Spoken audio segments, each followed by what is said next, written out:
There's three viewers watching. It says poor connection, which I don't know how. I mean, it's using the default settings. We did get on a test this, believe it or not, guys. Yep. So, 2 days ago. 2 days ago. True.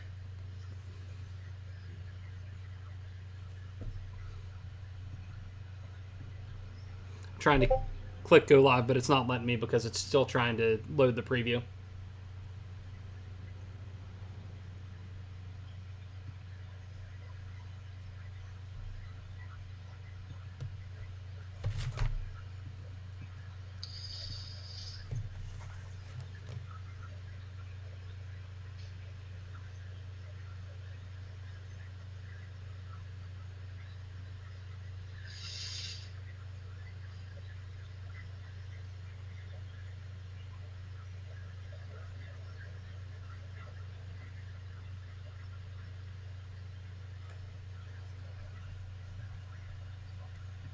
Okay, come on, preview. It cannot take this long.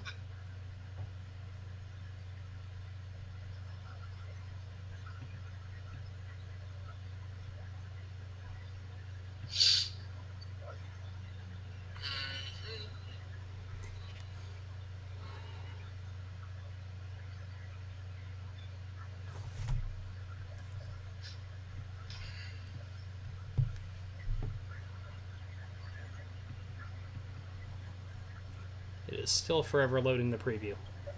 Let's see if I have anything that I can force quit out of. Maybe it will speed things up a little bit.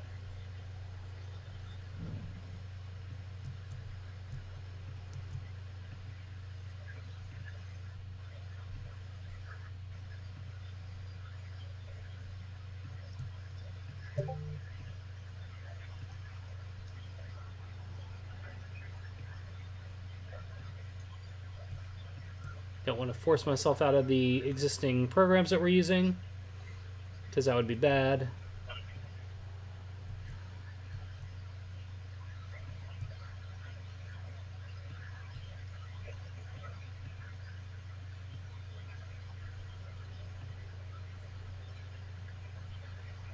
Anything to do with that poor connection with it? Maybe, but I mean, I'm hardlined in, which seems weird, right? That seems very weird. Yeah. Yeah. I mean, I'm not on the Wi-Fi. I'm Etherneted in. Ooh, but it's getting hot. It's trying to send a whole lot of data.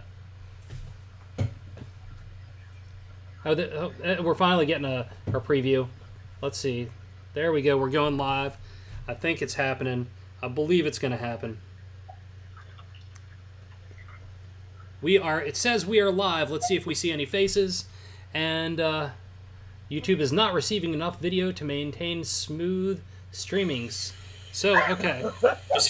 I'm going to quit out of that. We'll see what happens. And we're going to go ahead and hit record as well. No, we're going to hit recording as well, just in case this does not do well. And if it does, that's okay. Hey everybody, welcome to Creature Curation's first world building brainstorming session. My name is Brian Colin. I'm the creator of Revilo. I am joined at my side by Carey Drake, the main lead artist for our campaign setting and bestiary. We have Isaac Skaggs in the monitor, who just dropped out and will hopefully return back in.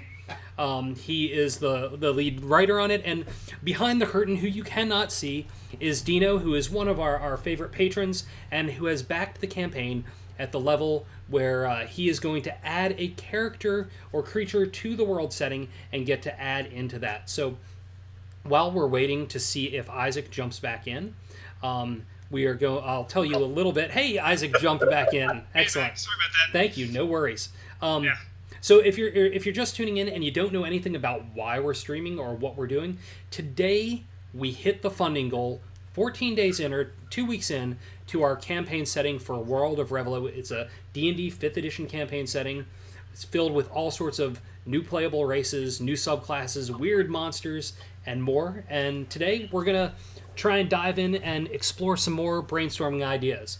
So with this, Dino, I know you know a fair amount about Revilo, having read the art book and having an intimate relationship with a lot of the, knowing so much about the world. can you tell us a little bit about some of your initial ideas and concepts behind a character or species that you want to have thrown into Revilo? Well, what I was thinking about was a character that is a crocodrilus, since that's where all of this started back in Kansas City a couple of years ago. Absolutely. But the idea that I had come up with was a character who was concerned about, and we'll probably have to go into a little backstory on that, what's happening in Merck's Hollow and all the more usual fantasy character type humans that are coming in.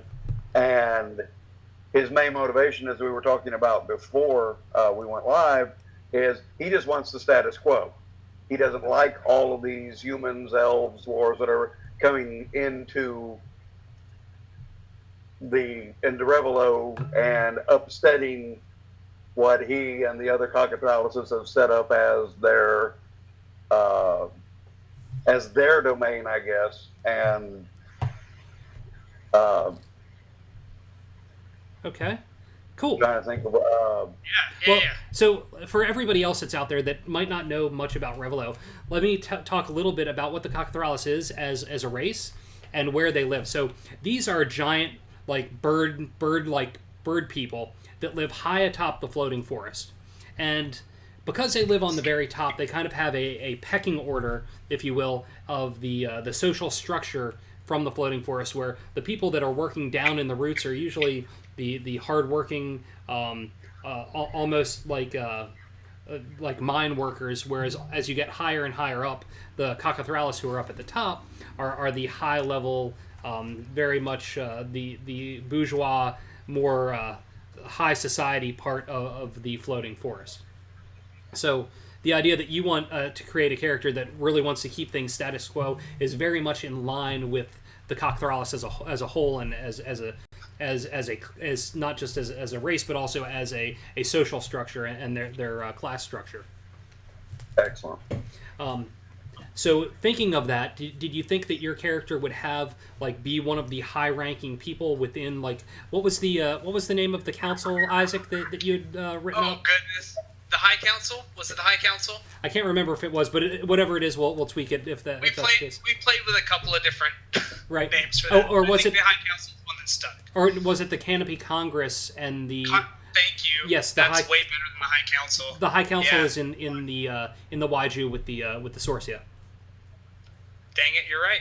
Thank you. Yep. Okay, so involved with the Canopy Congress, we're gonna put that down. Yeah, that sounds good. Okay. Okay, cool. Do you want your character to be one of the maybe one of the lead ranking in that, or do you want him to be somewhere in the middle? I would think ranking. I had spoke with you earlier.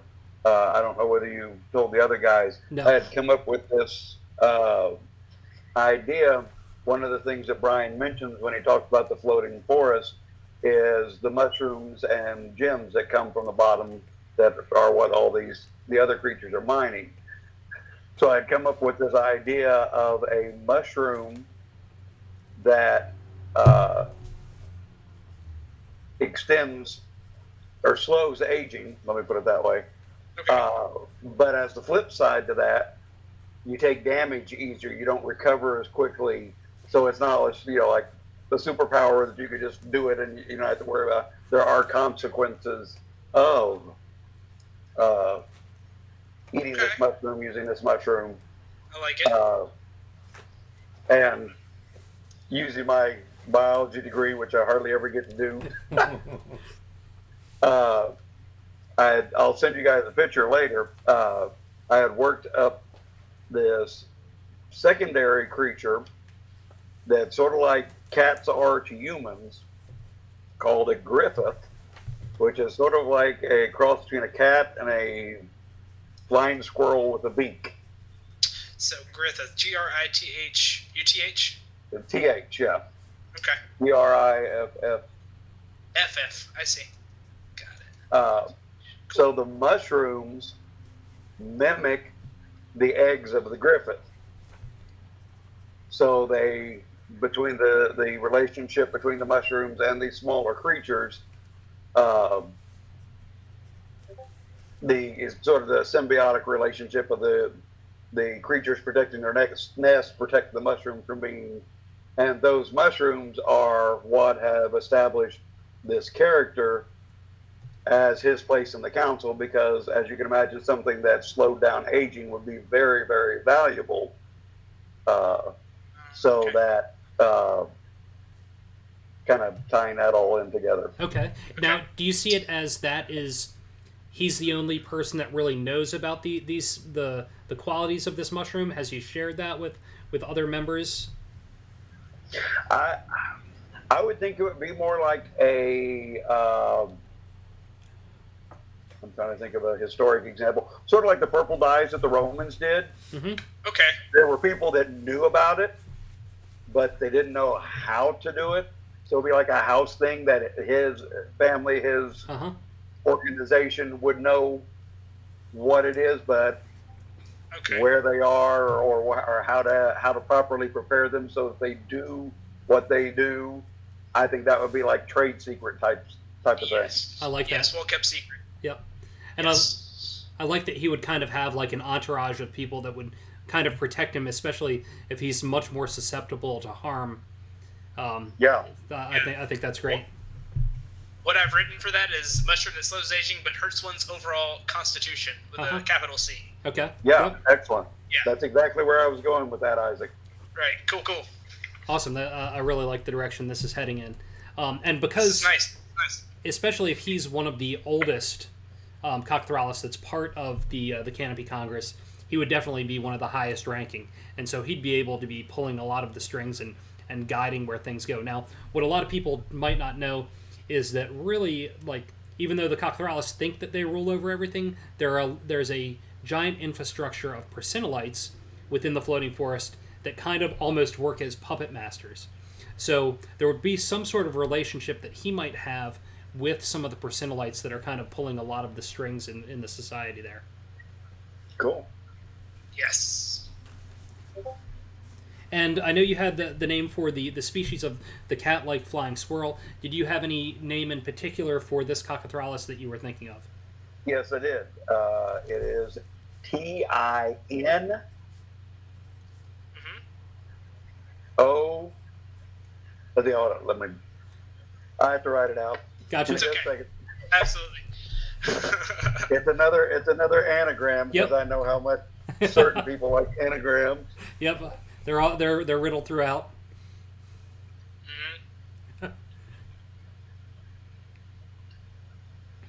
Okay, TIN Uh huh. MODI. Tim O.D. TINMODI. Okay. N-M-O-D would how it would be Yep. pronounced. Okay. Okay. And that's all one word? Ooh, I hadn't even thought of that, Isaac. Oh no, I'm sorry. No. That's cool.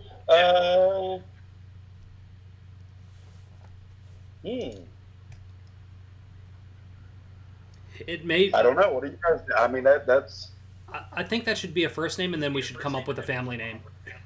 okay. That'll Yeah. work. Yeah, that's I, cool. I like that as a name. Is why Yeah. I ask. I like that. So it's an anagram of me and my best friend's name. So, Yep. Oh, that's wonderful. Yeah. Okay. so great. Awesome. Was there anything else about your character that you thought needed to be a part of the story, or about his background? Are there any certain things that he might have, or especially if he's older and ancient, any artifacts or relics that he might have that might be heirlooms to the family, or Like magic items. right? Yeah. I mean, since we're thinking this is going to be one of the major players. That's part of backing the Kickstarter at this level is this is going to be somebody that's important to the overall story of Revilo. It's not just like a one-off NPC. We're going to tie this character into some of the major storylines. So Absolutely. He's going to be a big authority figure, it looks Right. like. Yep. So, oh wow.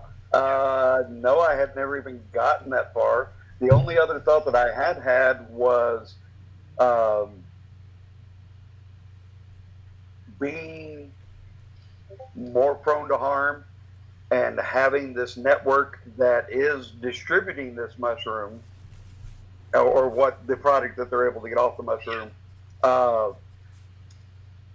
He's not necessarily a upfront and in-your-face confrontational, but more of a spider, behind the scenes, do things that nothing can be traced back to him type of thing. Okay. And I had along the lines of, there's an encampment of adventurers come in and suddenly all their horses get untied in the middle of the night, or all their canteens develop holes in the middle of the night. Just little things that he would have the network of people that would distribute the mushrooms, but they would also be doing whatever other things that he needed them to do to make life more difficult for the adventurers that were coming in. I like that. What if these mushrooms that he can grow, or that he has figured out the refinement for, what if for the outlanders that are coming in, they're highly addictive? And beautiful. That, beautiful. Because it weakens their constitution, that means if there's going to be a war with outlanders or anything like that, they're going to be really, really a lot easier targets if he's pushing this on them. That's excellent. I like that. So you have the layer of him actually victimizing the outlanders with this addiction. Yep. And I just saw this. Carey had this next to him. This is his main illustration of a cockathralis. Oh, nice. Awesome. Yeah. I love the gauntlets. It very much that's awesome. has that very, very Hawkman feel, which I love because like especially early DC stuff that I read, I really enjoyed. Carter? What was that, Carter? Makes the distribution of the mushroom drug thing makes me think of another NPC that we already have, who's sort of this snake oil salesman type figure. And that would be a direct. I mean, there would be direct connections. That could be one of his mini network. Is what I was kind of. Yeah, exactly. At. Yep, especially with the Waiju being so close, and there's so many things already communicating between the floating forest and the Waiju. Okay.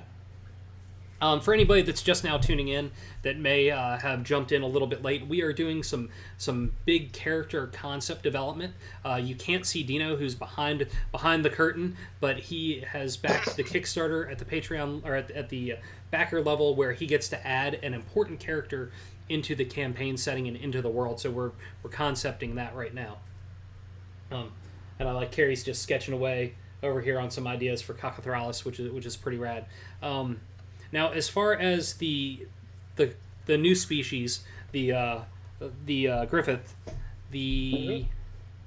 aside from having similar traits to cats and all being kind of flying squirrel-esque and with a beak, had you envisioned anything else for them aside from protecting the nest? They also have spines like the female Cockathralis. Mm-hmm. I'll send you. I put up an image the other day. The eggs / mushrooms both look like a mineral called labradorite, which is sort of a rainbow, shimmery, gray type of thing. So I went out and purchased a fake nest and made up a little nest with the little African porcupine quills, which is what the spines that you use for Camilla. Yes. And like the nest and with some labradorite in it. And I forgot where this is going. Just trying to see if there's anything else about the Griffith that we need to incorporate. Just like a companion animal type thing. Okay. Even I haven't really thought much more than that. Okay. I would think that I really didn't want to go with spines on their tails because that's been done to death. Sure. But okay, I'll play around with some of that and see where it goes.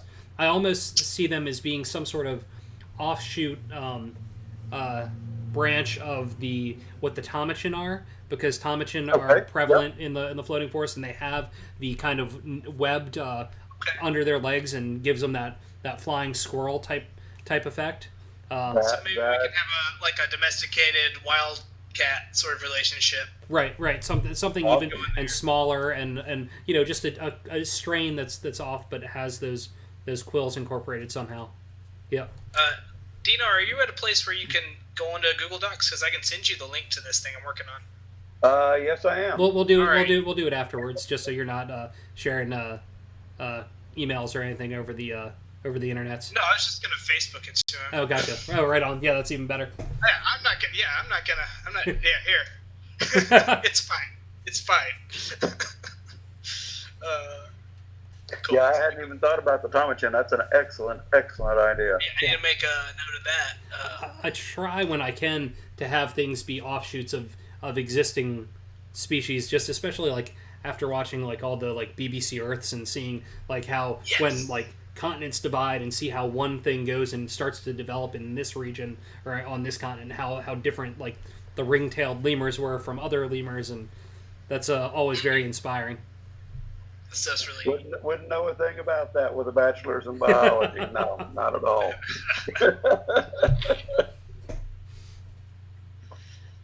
Carey, but yeah, I actually reread the book last week so that I could refresh, since it's been a while since I had read it. Awesome. But, and I can't wait. The campaign setting is going to have so much more depth to the world setting and all the different races and societies that are in there. I mean, I love the art book for what it is, but I feel like we're really going to start to see so much more development as we get this done. That's awesome. And now we'll have another creature to put into the bestiary book, I believe. I believe that's what just happened. Yeah. Yep.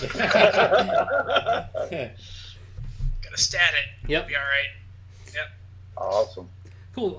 Do you have any other thoughts or anything that you'd want to chat about the character, about Tinmoti?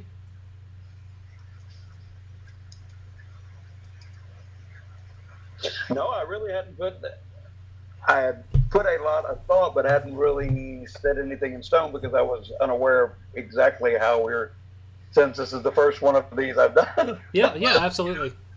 Well, this is... but what I think that we've come up with is pretty cool.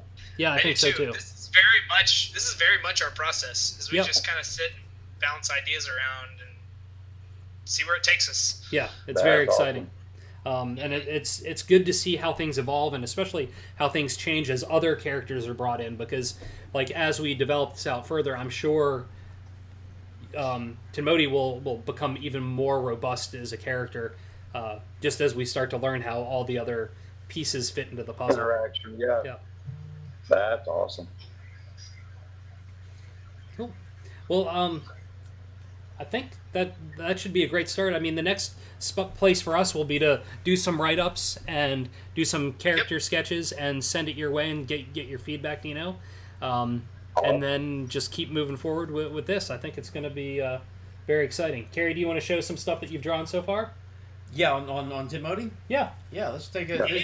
This is just, as we were talking, this is what was kind of coming up in my head. You're going to have to hold it slow. It'll just take a minute. Oh, yeah. He's like a... Yeah. That's like a big old rooster almost. I like it. But I'm kind of... What I've got in the back of my head is like some kind of Roman, not emperor, but, somebody way up in the Roman hierarchy. A nobleman. Yeah, there you go. A Roman nobleman. Yep, a senator. Exactly. Yeah. There you go.